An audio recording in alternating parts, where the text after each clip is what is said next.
Top of the morning to you guys. All right, I'm going to do a quick video on preppers. And before I finish, please give me a chance to state my case.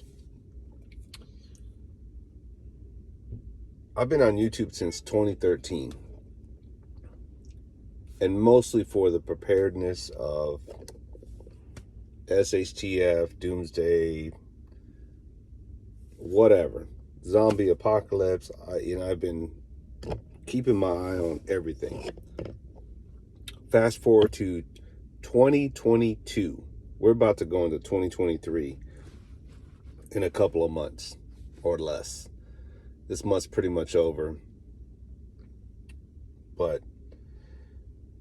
And since my time here on YouTube, I've seen a lot of stuff. I've seen a lot of channels come and go. I've seen a lot of so-called preppers, right, come and go. And me, speaking from the sideline, because I don't identify or call myself a prepper, I do say that I'm a person of the prepared mindset.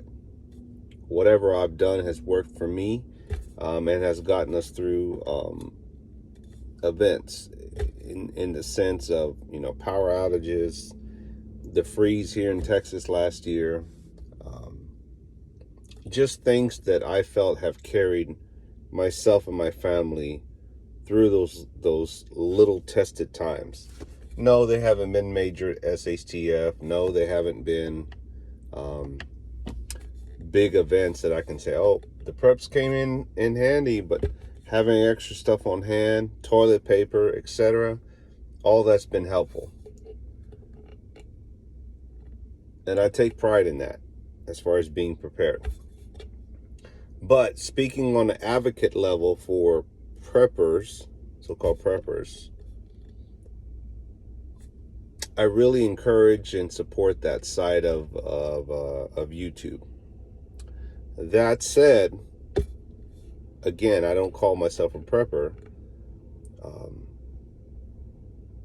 I'm watching how this has all been playing out since my time here on YouTube since 2013. Prior to that, I was watching YouTube for a couple of years leading up to the 2012 Doomsday, Mayan calendar, etc. So I've been around for a while. Am I one of the biggest channels you're going to come across? No. Am I one of the most popular channels? No. But I've been around. I've seen a lot. Right? I'm not one that does a lot of this as far as like, like, subscribe, share, click on the channel, etc., my Patreon. But that's neither here or there. Back to preppers. Watching preppers from the sideline versus people that are, and most of us are just everyday normal people that are going out to concerts, that are, people that are buying this and that because it's luxury, it's fashion, versus those that are spending their time prepping and stacking up on supplies, etc., and constantly putting videos on SHTF. Pardon me while I have a sip of my tasty beverage. And my analysis on what I'm trying to say is, and the question I'm going to pose out there, because I feel like I know the answer to my own question, but you have a different answer to mine. So to each their own. The question is, and that I'm pondering on is, do preppers enjoy their life? Are preppers actually making time to enjoy life? To do the things that everybody else is doing, or doing things that they enjoy doing, aside from just prepping all the time and canning and stocking up and coming here on YouTube talking about SHTF and this and that and blah, blah, blah. Yes, what's happening around the world is concerning. Yes, the potential new cases of new rises of the unicorn is concerning. But do I stress over it and stop and not go out into the world to do things? No.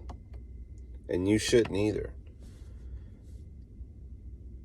So ask yourself, if you're a prepper, are you living? Are you making time for the people that you care for, that love you? Are you making those memories? And this is one of the things I always tell people. You can't have memories if you don't make them. If you don't go to do the things that matter now while you're capable, alive, there will be no memories. Do you want your legacy to be, oh yeah, Joe Blow every weekend was stocking up, canning, putting things, supplies, chopping up wood, stacking it up, stacking up high, doing this, doing that, which isn't bad, but to do it every weekend or the majority of your free time, what happens if you don't make it to the big show, the big dance? You think your family's going to continue on that legacy? Probably not. That's just the reality of it. Let's be honest. I heard another channel say that, like, all your hobbies, all your things that you love, that you collect, you think your family gives a shit about that? No. And I agree. I totally agree. Going through what I went through with my grandfather,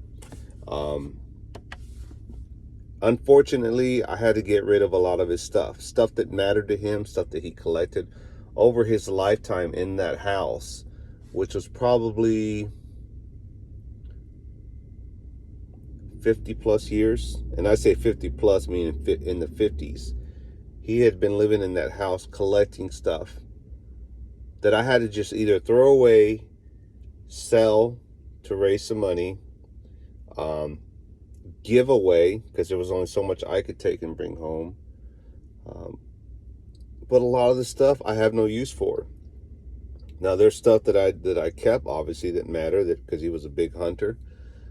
Stuff that he had, like a collection of knives, some other little personal artifacts, binoculars, flashlights. I mean, all that stuff I kept, right? Tools, he had a lot of tools. Those things you use. And I told myself, I don't want to be like that. I don't want to put my kids through that. I don't want to have a bunch of shit. And even then, I still look at my garage and, like, I can get rid of probably a quarter of this stuff. 20 to 25% of this stuff I could just get rid of.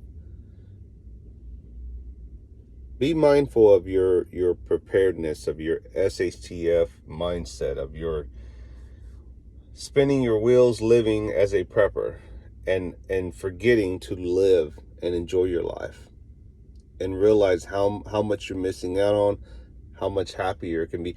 I'm not saying don't prepare. I'm not saying don't go and buy your pew-pews for defense. I'm a big advocate of pro Second Amendment.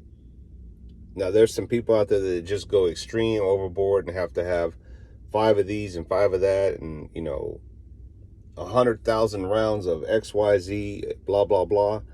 To each their own, right? At least have a defense item, if it's 1, 2, or several. But be mindful of your spending. Be mindful of what you're getting. I'm not trying to tell you how to live your life. You do you. Most people here don't listen to me anyway. And I feel as because I have my shit together and I say these things, I come off as judgmental. And I'm not trying to be. I'm just saying, open your mind and look at your life. Reflect on it. I feel like I have my shit together. And I look at a lot of people, as far as preppers go, always seem to be in the worst shit scenarios. And I'm like, you call yourself a prepper, but yet you're e-begging, but yet you're asking for donations, or you putting yourself in a situation that now you're asking everyone else to help, yet you're like, you don't want the government to tell you what to do. You don't want anyone to tell you what to do. And yet you put yourself in that situation. Being a prepper means figuring out, planning ahead, preparing for the inevitable or the unknown event. Be mindful. Live your life, because you won't get that time back. Red out.